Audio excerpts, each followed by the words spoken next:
किनवलीचे बस प्रवासी थोडक्यात बचावले. शहापूर बस डेपो प्रवाशांचा बळी गेल्यावरच सुधारणार का?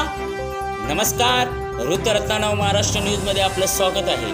शहापूर दिनांक 14/1/2026 रोजी सायंकाळी 4:15 निघालेली एसटी बस क्रमांक MH20 PL 1486 किनवलीकडे जात असताना गुरुकुल नगर किनवली परिसरात एक गंभीर प्रकार घडला.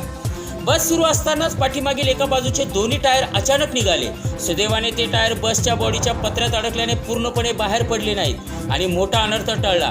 या बसमध्ये मोठ्या संख्येने प्रवासी होते. जर हे टायर पूर्णपणे बाहेर निघाले असते किंवा ही घटना भर बाजारात अथवा वस्तीच्या परिसरात घडली असती तर मोठी जीवितहानी झाली असती. मात्र नशिबाने प्रवासी थोडक्यात बचावले. या घटनेमुळे एसटी बसच्या देखभाल दुरुस्तीवर गंभीर प्रश्नचिन्ह निर्माण झाले आहेत. शहापूर बस डेपोतील बस वाहनांची नियमित तपासणी होते का? जुनी व जीर्ण वाहने रस्त्यावर का सोडली जात आहेत? असा संतप्त सवाल प्रवाशांकडून उपस्थित केला जात आहे.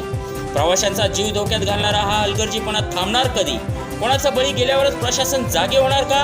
असा संतप्त सवाल नागरिक करत आहेत. संबंधित यंत्रणांनी या घटनेची तत्काळ चौकशी करून जबाबदार अधिकाऱ्यांवर कारवाई करावी.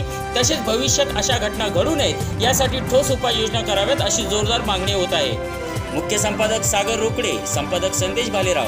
पाहत राहा वृत्तरत्न महाराष्ट्र न्यूज.